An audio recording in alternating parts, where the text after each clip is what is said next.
جیسے لوگ دعوت کھا کے آخر میں خلال کر رہے ہوتے ہیں نا، تو اس طرح کر رہا تھا وہ۔ تو کبھی بھی کوئی کام کرنے سے پہلے نا سوچنا چاہیے اس کے سائیڈ ایفیکٹ کیا ہوں گے۔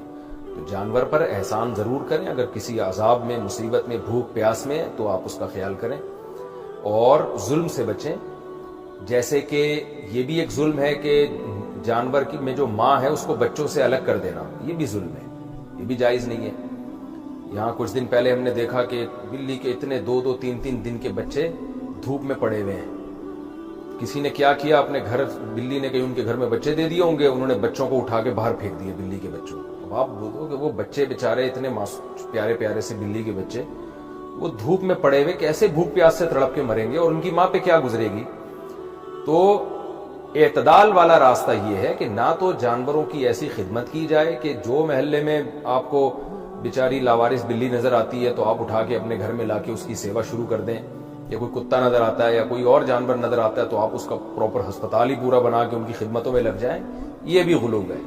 اور یہ بھی ایک طرف غلو ہے کہ ماں کو بچوں سے الگ کیا جائے، یا جانور کو بھوکا پیاسا اور تڑپتا دیکھا جائے اور اس کو پھر بھی اس کے سامنے کچھ نہ ڈالا جائے، یہ دوسری انتہا ہے۔ تو یہ بھی ایک ظلم ہے۔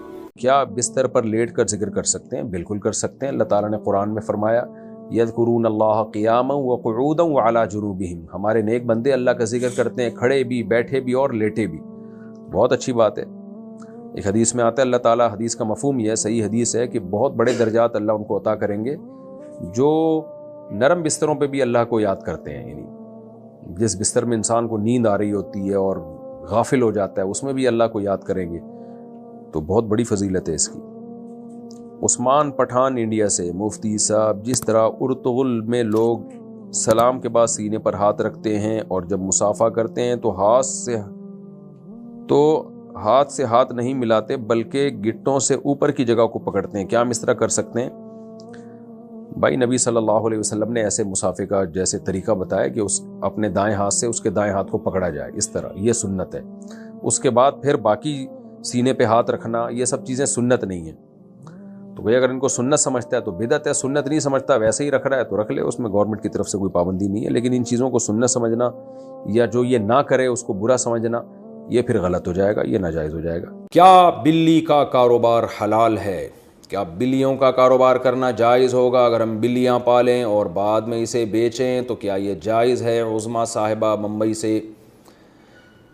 دیکھیے جائز تو ہے مگر مکروہ ناپسندیدہ ہے۔ نبی صلی اللہ علیہ وسلم نے بلی کے جو اجرت ہے، یعنی بلی کو آپ فروخت کر کے جو اس کا ثمن حاصل ہوتا ہے، اس کو آپ صلی اللہ علیہ وسلم نے اس کو ناجائز قرار دیا ہے۔ تو جمہور علماء وہاں جو کہتے ہیں کہ آپ صلی اللہ علیہ وسلم نے اس کو پسند نہیں کیا، اس سے مراد کراہت تنزیہی ہے، یعنی حرام۔ بعض علماء تو حرام ہونے کے قائل ہیں، لیکن جمہور علماء کہتے ہیں کہ وہاں مراد جو نبی نے منع کیا ہے، یعنی بلی کے جو قیمت ہے اس کو کھانے سے، تو یہ ممانعت حرام کے درجے میں نہیں ہے بلکہ کراہت تنزیہہ کے درجے میں، دوسرے دلائل کی روشنی میں۔ اس کی وجہ ہے کہ بلی کا جھوٹا حلال ہے، جھوٹا پاک ہے بلی کا، تو وہ ناپاک جانور نہیں ہے، تو اس لیے اس کے ناجائز ہونے کی اور کوئی وجہ نہیں ہے۔ البتہ اس حدیث کی روشنی میں بعض علماء کہتے ہیں کہ حرام ہے، لیکن جمہور علماء کہتے ہیں کہ مکروہ تنزیہی ہے۔ مکروہ تنزیہی کا مطلب ہوتا ہے ایوائڈ کرنا، بچنا بہتر ہے۔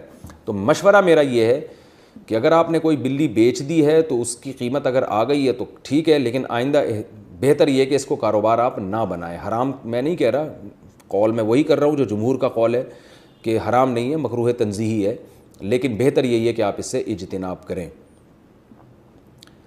حلال جانوروں کا کاروبار کیا کریں، اس میں برکت ہوتی ہے، اس میں لوگوں کو فائدہ ہوتا ہے۔ بلیاں اگر معاشرے میں پھیلیں گی تو اس سے پبلک کو کیا فائدہ ہے؟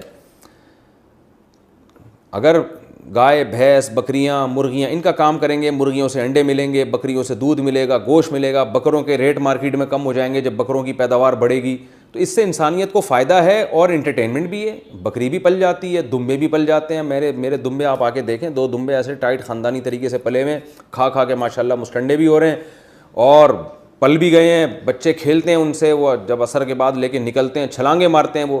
تو اگر آپ کو تفریح کرنی ہے تو وہ دمبوں سے بھی ہو سکتی ہے، گائے سے بھی ہو سکتی ہے۔ گائے کا بچہ کتنا خوبصورت ہوتا ہے ایسا، اور بھینس کا بچہ ایک نمبر کا سست ہوتا ہے۔ میں اکثر لطیفہ سناتا ہوں نا، بھینس کا بچہ ایسے کھیلتا ہے، بس اس کا کھیل یہی ہے، کان بیٹھ کے ہلاتا رہے گا، تو اس میں بھی مزہ آتا ہے۔ اور گائے کا بچہ ذرا اچھل کودتا ہے، بکری کا بچہ اور اچھل کود مچاتا ہے، ایسا خوش ہوتا ہے جب آپ اس کے پنجرے سے باہر نکالیں نا، ایسی چھلانگیں مارتا ہے. تو حلال جانور پالیں. یہ کتے بلی جو ہے نا یہ مناسب نہیں ہے پالنا. یعنی کاروبار کرنا، پل جائے بلی تو ٹھیک ہے، کوئی ممانعت نہیں ہے، لیکن یہ کہ کاروبار ہی اگر کرنا ہے تو ان چیزوں کا کریں جن کے گوشت میں، جن کے انڈوں میں، جن کے دودھ میں اللہ نے برکت رکھی ہے. آپ صلی اللہ علیہ وسلم نے فرمایا مرغے کو برا مت کہو، لا تسبوا الدیک فإنہ یؤذن للصلاۃ، وہ اذان کے لیے جگاتا ہے، نماز کے لیے جگاتا ہے تمہیں. تو یہ برکت والے جانور ہیں، حلال جانور جو ہیں ان کو رکھنا چاہیے.